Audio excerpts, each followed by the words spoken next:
What is this? Well, this is a orchestrion, and it has two different instruments. Maybe you can guess them, actually. It feels like a piano. You are correct. So we have a piano over here. Actually, the most special instrument of this orchestrion are those three violins. Wow.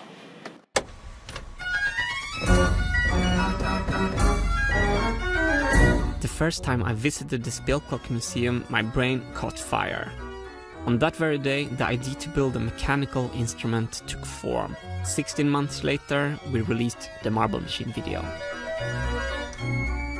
The Marble Machine was a viral success, but a mechanical failure. So we started to build the much more engineered and improved Marble Machine X.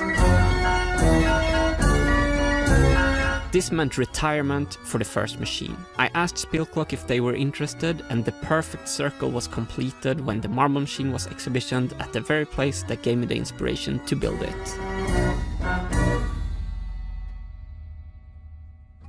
When I was back at the Spelklok to install the machine, I was again amazed by the mind-blowing mechanical masterpieces there. In this series, I want to share that experience with you and show you some of my favorite music instruments from the collection of the Spelklok Museum. In this episode, we're looking at the Phonoliszt Violina, an orchestrion with self-playing violins.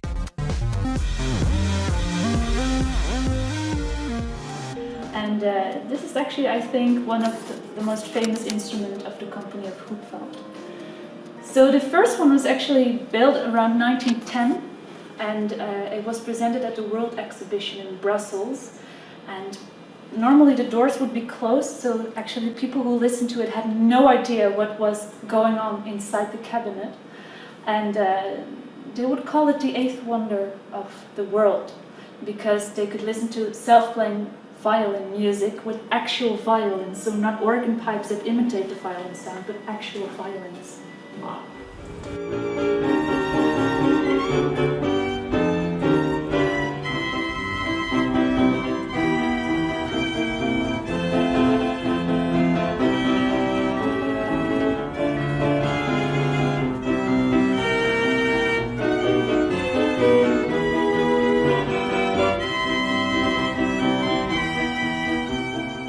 This round thing must be the bow then? Yes, exactly. Okay. So this is the bow, and it can turn around. And there are 1,300 horsehairs in there. So it took quite some time to make this bow. And it turns around, and sometimes it turns around a bit faster to create more volume, sometimes a bit slower to create less volume. And normally, if a human being is playing the violin, you would press the bow against the strings. But here it is the other way around, because the violin is pressed against the bow with just a little bit of air. So when they have to play, they're just pressed against the bow. And then when you want to pause, they retract again? Exactly, Okay. yeah. And you can see three violins, and they each have 4 strings, just like regular violins. But only 1 string per violin is actually used, and it's a different string on each violin. So together they have like a little bit the reach of just 1 violin, actually. And they're played by these mechanical fingers, and they have little pieces of cork underneath to imitate the human fingertips a little bit, just to make it sound more organic. Yeah. The Phonoliszt Violina Orchestrion is built 1914 by Ludwig Hupfeld in Leipzig.